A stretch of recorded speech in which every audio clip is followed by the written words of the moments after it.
Hello दोस्तों, स्वागत है आपका मेरे YouTube channel let's study with Poonam में, जिसमें हम जीके जीएस से रिलेटेड टॉपिक के बारे में चर्चा करते हैं और आपके लिए नए नए विषयों को खोज कर लाते हैं।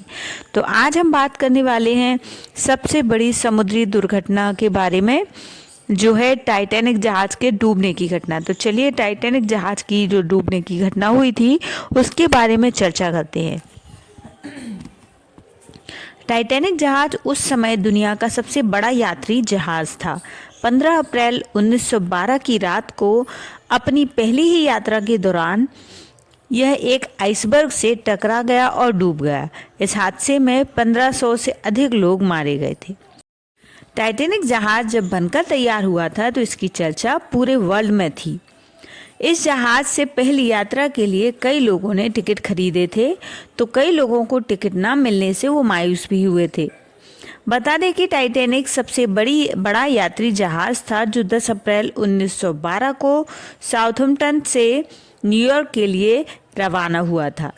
4 दिन की यात्रा के बाद 14 अप्रैल 1912 की आधी रात यानी 11:40 पर जहाज एक आइसबर्ग से टकरा गया। टकराने के करीब 2 घंटे 40 मिनट के बाद जहाज 15 अप्रैल को उत्तरी अटलांटिक महासागर में पूरी तरह डूब गया। भाप से चलने वाले टाइटैनिक जहाज की पहली यात्रा में कुल 2240 लोगों ने हिस्सा लिया, जिसमें यात्रियों के अलावा क्रू मेंबर और अन्य स्टाफ भी शामिल थे। वहीं इस हादसे में करीब 1500 लोग मारे गए थे। आज इस घटना को 112 साल हो गए हैं। इसे अब तक का सबसे बड़ी समुद्री हादसा माना जाता है। टाइटैनिक हादसा इतिहास के पन्नों में एक ऐसी घटना के तौर पर दर्ज है जिसे आने वाले कई सालों तक याद रखा जाएगा। लेकिन क्या आप टाइटैनिक जहाज का पूरा नाम जानते हैं? इस जहाज का पूरा नाम था RMS टाइटैनिक। इसमें RMS का मतलब रॉयल मेल शिप था। टाइटैनिक के डूबने का मुख्य कारण अत्यधिक गति से चलना था। जे ब्रूस इसमे ने जहाज के कप्तान को जहाज को अत्यधिक गति से चलने के लिए कहा। 12 अप्रैल 1912 को टाइटैनिक को 6 बर्फ की चट्टानों की चेतावनी मिली थी। कप्तान को लगा कि बर्फ की चट्टान यानी आइसबर्ग आने पर जहाज मुड़ जाएगा, परंतु बदकिस्मती से जहाज बहुत बड़ा था और रडार छोटा था। बर्फ की चट्टान आने पर वह एक अधिक गति के कारण समय पर नहीं मुड़ पाया और चट्टान अनुमान के मुताबिक वह काफ़ी बड़ी, करीब 10,000 साल पहले ग्रीनलैंड से अलग होकर टकराई थी, जिससे जहाज के अगले हिस्से में छेद हो गया और लगभग 11:40 PM पर वो डूबने लगा। तकरीबन 2:20 पर पूरे समुद्र में समा गया। जिस सागर में वह डूबा था उसी जल का तापमान -2 डिग्री था, जिसमें किसी साधारण इंसान का 20 मिनट से भी ज़्यादा जिंदा रहना नामुमकिन था। इसके ऊपर एक फिल्म भी बनाई गई है। टाइटैनिक उस समय के सबसे अनुभवी इंजीनियरों के द्वारा डिज़ाइन किया गया था। इसके निर्माण में उस समय में उपलब्ध सबसे उन्नत तकनीकी का इस्तेमाल किया गया था। यह कई लोगों के लिए एक बड़ा आघात था कि व्यापक सुरक्षा और सुविधाओं के बावजूद टाइटैनिक डूब गया। टाइटैनिक ने विलासिता और बहुतायत में उसके सभी प्रतिद्वंदियों को पीछे छोड़ दिया था। प्रथम श्रेणी के खंड पर स्विमिंग पूल, एक व्यायामशाला, एक स्क्वैश कोर्ट, तुर्की स्नानगृह, इलेक्ट्रिक स्नानगृह और एक कैफे का बरामदा था। प्रथम श्रेणी के कमरों को अलंकृत लकड़ी के तख्तों, महंगे फर्नीचर और अन्य सजावट से सजाया गया था। इसके अलावा पर्शियन कैफे प्रथम श्रेणी के यात्रियों के लिए सूर्य के उजाले वाले साजो सजावट से युक्त बरामदे में भोजन की पेशकश किए करते थे।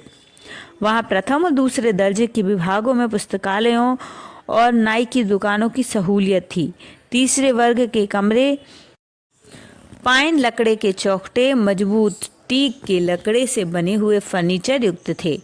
जहाज की अवधि के लिए इसमें तकनीकी रूप से उन्नत सुविधाएं शामिल की गई थीं।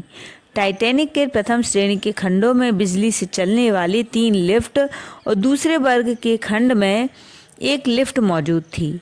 इसमें एक विस्तृत बिजली प्रणाली की सुविधा भी थी जो भाप संचालित जनरेटर से युक्त थी। जहाज में फैले हुए बिजली के तार लाइटों में रोशनी और 2 शक्तिशाली 1500 वॉट के मार्कोनी रेडियो को बिजली पहुंचाते थे, जिसकी मदद से अलग अलग पाली में काम कर रहे ऑपरेटर यात्रियों के संदेशों का प्रसारण और अन्य जहाज़ों से निरंतर संपर्क में बने रहते थे। प्रथम श्रेणी के यात्रियों ने ऐसी सुविधाओं के लिए एक भारी शुल्क भुगतान किया था। उसमें सबसे महंगे एक तरफी ट्रांस अटलांटिक पारित प्रवास के लिए 4,350 अमेरिकी डॉलर का भुगतान किया गया था। जानकारों का कहना था कि इंजीनियरिंग के लिहाज से ये डिज़ाइन के आधार पर विकसित पहला जहाज़ था जिसमें कई वाटरटाइट कंपार्टमेंट बनाए गए थे। जहाज़ का डिज़ाइन कुछ ऐसा था कि अगर जहाज़ का कोई एक कमरा पानी से भर जाए तो दूसरे कमरे को डुबा नहीं सकता। जहाज़ बनाने और नेविगेटर सिविल इंजीनियरिंग थेरेपी के अनुसार टाइटैनिक का प्रचार इस तरह से किया गया था कि यह जहाज़ डूब नहीं सकता। इसकी वजह यह थी कि इसमें बहुत सारे तहखाने बनाए गए थे जो वाटर टाइट दीवारों से बने थे और तहखानों की 2 कतारों में पानी भरने की स्थिति में भी जहाज़ डूबने वाला नहीं था। टाइटैनिक का असली नाम RMS टाइटैनिक था क्योंकि यह एक रॉयल मेल शिप था जो 3500 बस्ते भर कर चिट्ठियाँ ले जाया करता था।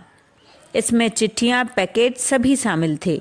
आयरलैंड के बेलफास्ट में हॉर्लेफ एंड ब्रूफ नाम की कंपनी द्वारा इसे बनाया गया था। ये जहाज़ 269 मीटर लंबा, 28 मीटर चौड़ा और 53 मीटर ऊंचा था। इसमें 3 इंजन थे। इसकी भट्टियों में 600 टन तक कोयला लगाया जा सकता था।